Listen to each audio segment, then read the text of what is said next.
Funding for To the Contrary provided by the E. Rhodes and Leona B. Carpenter Foundation, the Colcom Foundation, and the Charles A. Freoff Foundation.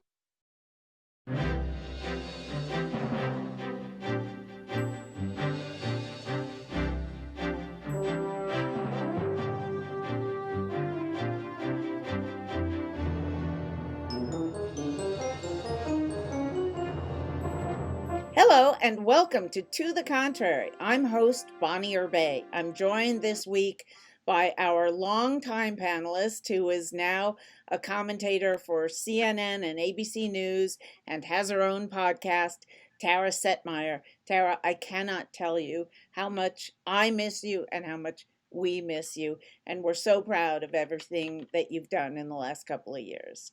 We just want to talk about who you are and tell the viewers your history as a commentator and what the contributions that you have made to commentary, starting with you were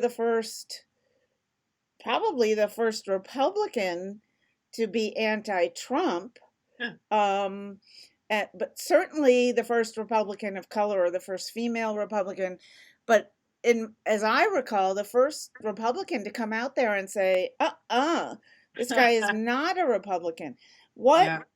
First of all, why did you do it so early? And secondly, what was it like to watch the party? Because in the beginning, the whole country was against him as a candidate. But then Mitch McConnell and all those quote unquote leaders started falling behind him. Watching that was, I must tell you, painful. But you tell me how you felt about it and why you came out against him so soon. Well, thank you so much for having me, Bonnie. It's been a long time, and I definitely miss the gals over there. Wonderful experiences with you for all those years, and I'm glad to see you're still going strong. I was one of the early national Republicans to come out and say that Donald Trump was not acceptable. In the beginning, there were people who thought, okay, this guy's just he's a reality show guy. He's just doing it for entertainment. I don't think many of the other Republican candidates in their campaigns did not take him seriously. Cable news saw it as a ratings opportunity because every day it was a show with Donald Trump. You never knew what the guy was going to say next. But then it became much more than that, and he started to gain momentum. And I think so many people underestimated him, but I saw through what he was doing very early on. I mean, his announcement, just Donald Trump in and of himself. I mean, the guy is a caricature. He was never taken seriously ever. He was on The Apprentice and he bankrupted casinos. I'm from New Jersey, so I'm very familiar with Donald Trump and his failed history as a businessman. So I was on to him early.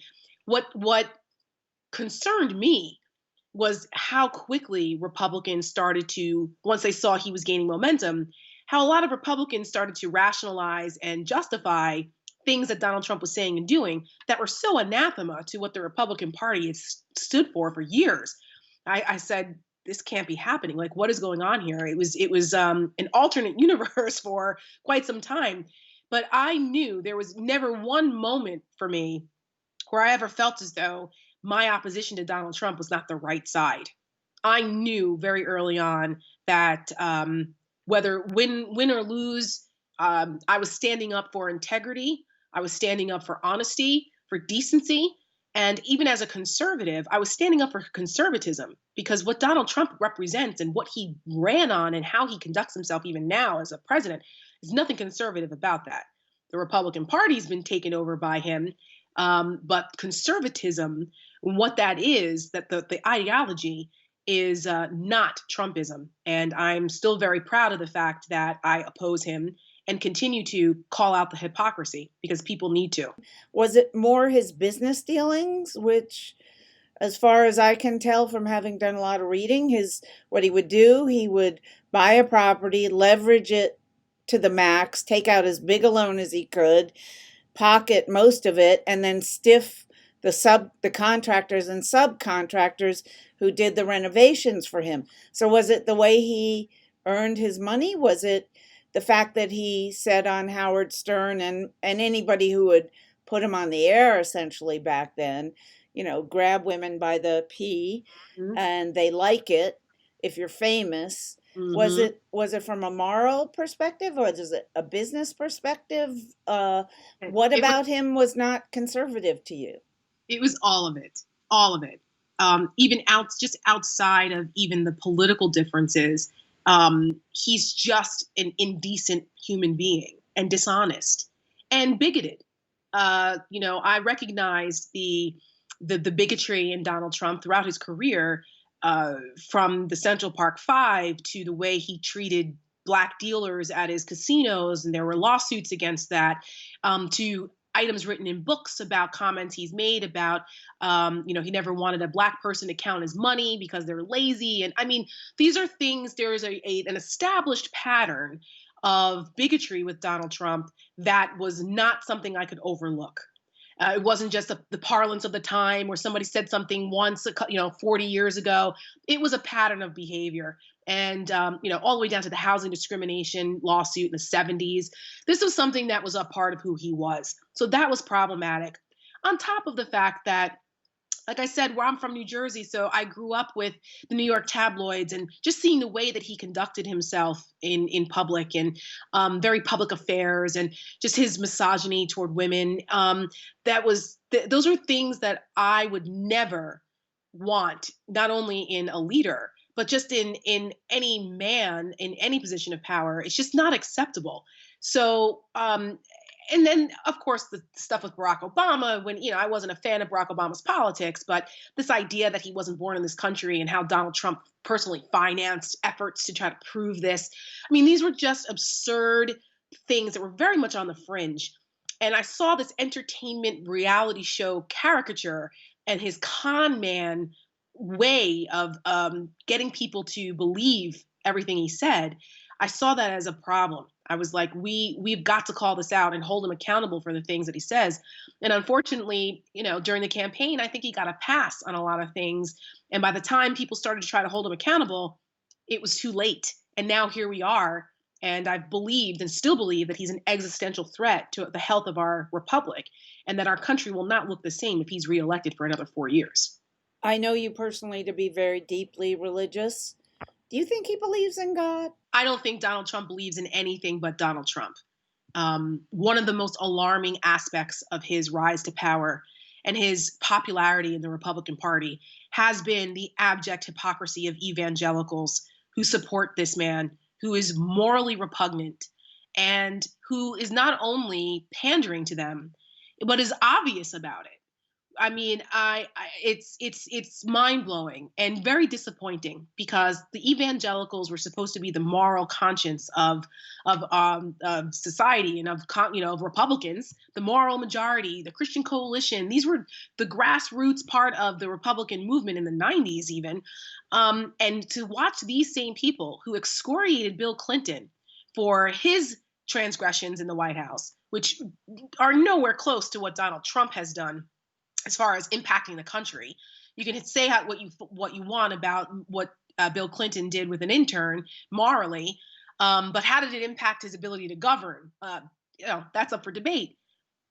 But these same people and the Lindsey Grahams of the world who were around at the time, and the criticism of the moral depravity of Bill Clinton's actions, these same people are turning around and are praising Donald Trump and holding him up as if he's the second coming, is unbelievably hypocritical and disturbing to me.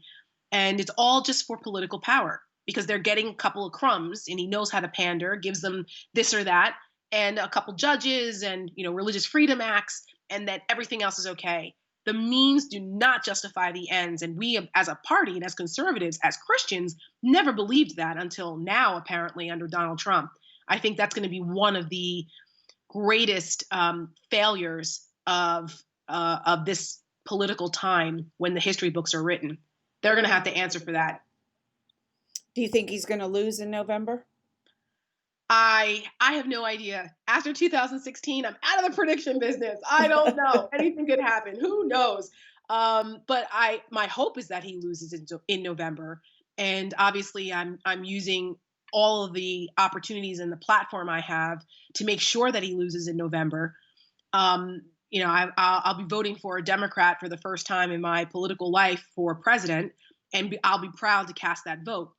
I think Joe Biden, despite his flaws and some of his political beliefs that I don't share, but those are policy differences.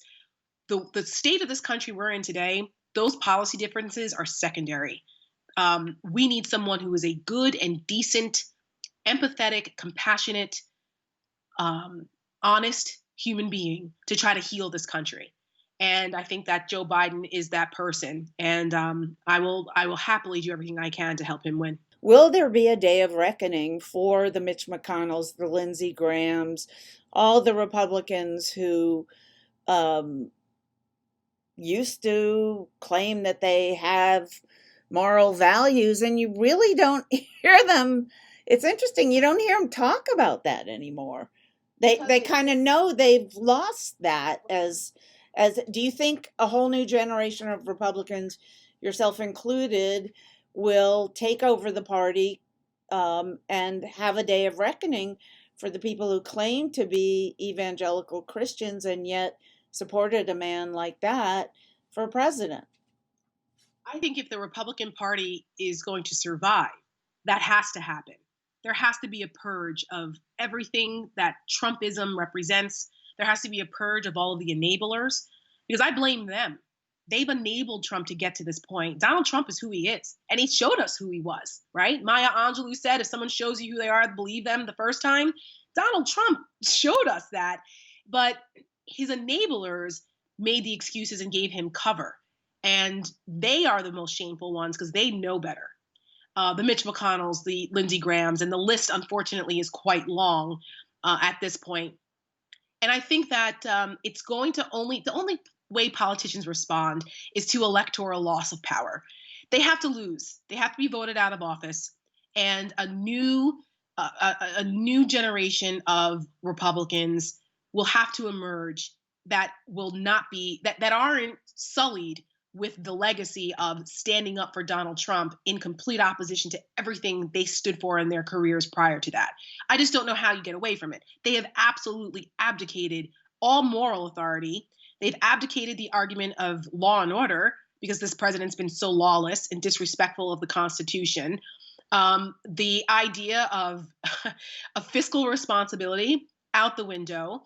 The deficits and the budget deficits are just ballooning under this president.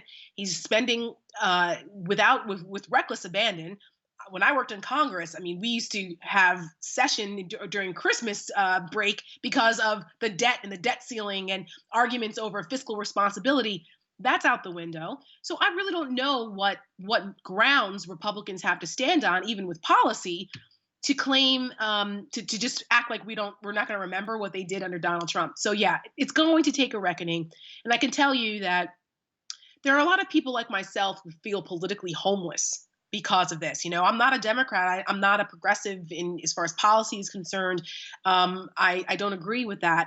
However, so I'll never join the Democratic Party, but as long as we have a two-party system in this country, people are going to have to make choices here. And it's going to be difficult for the Republican Party not to go the way of the Whigs if there isn't a reckoning and a purging of what Trumpism has perverted the party into, corrupted the party into over the last 6-7 years.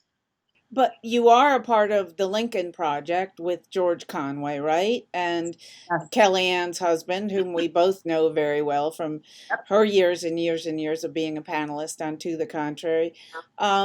What are the plans for the Lincoln Project after the election, assuming, which not everybody's assuming, I understand that, but assuming Biden wins, what are you guys going to do as far as trying to revamp the Republican Party, which will be on everybody's mind if he doesn't win re-election? I think that with the with the Lincoln Project, our sole focus right now is November 3rd, because it's so important to make sure that Donald Trump does not win re-election. There really hasn't been a large discussion about what happens after. There are other organizations that I'm a part of, like Stand Up Republic, that has a bit more of a longer term focus on how do we protect institutions, democratic institutions and ideals, because Trumpism isn't going to just magically go away on November 4th if Trump loses. So I think there's other organizations who are looking at that long term. What do we do? As far as the Lincoln Project is concerned, I'm sure there'll be a role after, but the sole focus right now is making sure that the American people realize the threat that Donald Trump poses, and that we just cannot put up with another 4 years of this. And it's the foot on the gas, not letting up until November 3rd. Okay, but tell me, a stand-up Republic is not one I've heard of. Tell me about what they do, Sure. and what are they planning for the future of the Republican Party? Yeah, so Stand Up Republic was formed after the 2016 election by Evan McMullin and Mindy Finn, who ran as conservative independent candidates and who I voted for actually in 2016. Their focus has really been, like I said, we need to protect democratic institutions and norms and ideals, which have been under assault since Donald Trump stepped foot in the Oval Office. So the idea is to be nonpartisan at this point and to try to bring together the middle, because there are people that are center left and center right that both believe that we have to start holding people accountable who have chipped away at those institutions, from what Bill Barr is doing in the Justice Department, and what Congress has allowed to happen, what's happened with the judiciary. These are things where we need to hold folks accountable. So the idea is to get thought leaders and stakeholders around the country on both a state, local, and federal level to make sure that those institutions are living up to the ideals that the founding fathers had for them. And if that means, forming a new party, or if that means that we are able to find candidates who are more in line with traditional conservatism and kind of get some sense of normalcy back to governing, then you can work on candidate recruitment, things like that. But it's more of an idea of getting people who want to protect those institutions, because if we don't have that structure, we don't have the integrity of those democratic institutions, then the republic can't function. Your time at Harvard as a fellow, tell me how you did that and what you learned and how it was. It was an absolute delight to have the opportunity to be a part of the Harvard family. I had never spent a lot of time in Cambridge or Boston, and I just absolutely fell in love with the city and the area, the history there, especially for people like us in politics and who like history. It was just fascinating to be immersed in all of that. But the students at Harvard, part of the Institute of Politics program, they are the best and the brightest. And they have really restored my faith in the younger generation. Sometimes I worried a little bit about, I'm like, oh my goodness, what's going to happen with the younger generation? But spending time with those kids up there, they were just phenomenal, really active. They understand the gravity of the situation we're in, and they are dedicated to a life of public service. And so to be able to be around them, and they gave me life, it made me feel young again. I treated them as like my family, and I'm so grateful. The cohort of other fellows who I was with, we had a really close knit team, and the staff at the IOP. There's a rich history there with the Kennedy School of Government and the Institute of Politics that I was really, really just thrilled to be a part of that, and what a privilege. Unfortunately, it was cut short by the COVID-19 pandemic. What's the most important thing you learned there, just in a sentence? Yeah. I think the most important thing I learned is the ability to appreciate an exchange of ideas. Sometimes we can all be very siloed in what we believe, but to be able to have that exchange of ideas in a non-judgmental way where everyone's listening and eager to learn, and then put that into action. I think that was maybe not something I learned, but something that I was reminded of. That's why we do what we do. Let's get back to Biden's VP selection. Who would you like to see it be? Well, I I don't like the identity politics part of these things. And as much as I would love to see a woman and make history with that, I wished Biden hadn't backed himself into that corner, because, and things change. And we've seen how drastically things have changed in a couple of months. I would like to see the best candidate. I would have liked to see him pick Cory Booker from my home state of New Jersey. I think he would have been he would have brought some balance to that ticket and would have been a good VP. But he never, forget about the woman aspect of it. Booker, for whatever reason, and I don't understand it, he just didn't take off during the debates. He didn't do well. I see him as a very impressive individual as well, but he did not, it didn't come out when he was on stage. Yeah, I think it's because he went a little too gimmicky in the beginning. He tried to do this like we're all peace and love kind of thing, and it came across a little forced. And I think he probably learned his lesson from that. But I just think he would have been a good balance to Biden in this environment if we were looking for some diversity as well, because there was no way Democrats for sure weren't going to allow two old white guys on the ticket. I get it, and also it's more important because right. He said he'll be a one-term president. It's more important who the VP is this time. Absolutely. In my ideal world, if I could have waved a magic wand, I would love to have seen a bipartisan ticket, like a Biden Kasich or Biden Condi Rice. Those are kind of like my dream tickets if I could wave a magic wand. But currently, the current crop of women that he's looking at right now are excellent. They all represent their own challenges, I think, nationally for Biden. But given the climate that we're in now and the idea of reforming police and the discussions about race, I think he absolutely, at this point, the politics demand that he chooses a woman of color. And probably the top two at this point, in my opinion, would be Kamala Harris and Val Demings. I think those are... the New York Times was saying, at least earlier this week, Demings and Mayor Bottoms. Why do you say Kamala Harris? Well, I mean, I had my differences with Kamala Harris in the beginning, and she wouldn't be my first choice necessarily, but I recognize where she brings value to the ticket. She has experience now already running as a candidate.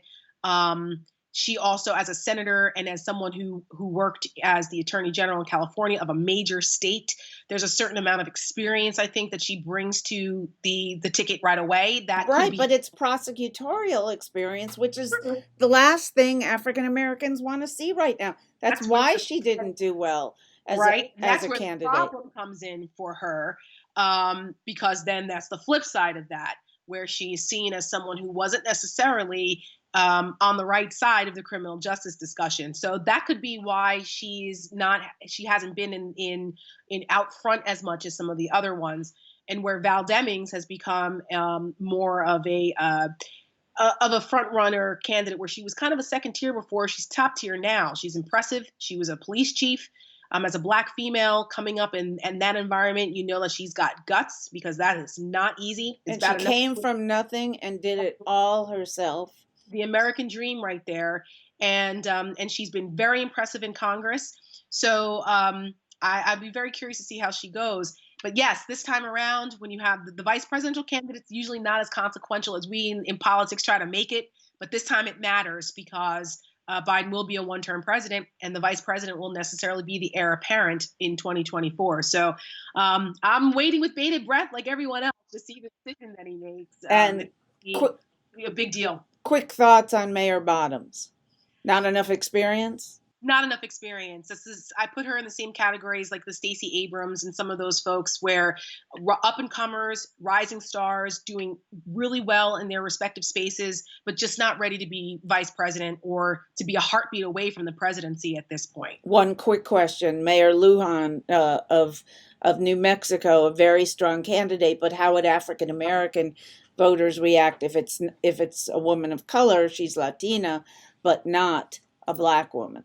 I really think that that Black voters aren't as married to the idea where it has to be a black female, I mean, you run the risk of looking like pandering also to a certain degree. We want the best candidate. Folks, that the black community wants to win. Do they want representation? Yes, absolutely, but not at the expense of not winning, because the alternative is so much worse. So I don't think that would be an issue whatsoever if the New Mexican governor was selected. But again, I just don't know if she's high profile enough. And New Mexico isn't necessarily a state that brings any electoral advantage, or even that region. So, but the Hispanic vote is an important vote also, but they're already leaning toward Biden, given Trump's really ugly immigration rhetoric. It's just, that's a whole other discussion. So yeah, I just think that experience really matters at this point. Thank you so much, Tara. We miss you so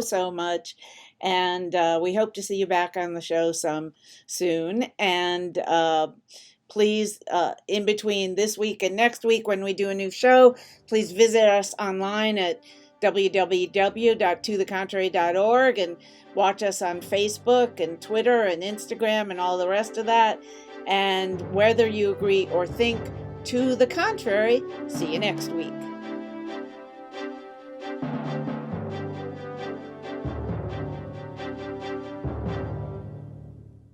Funding for To the Contrary provided by the E. Rhodes and Leona B. Carpenter Foundation, the Colcom Foundation, and the Charles A. Freoff Foundation.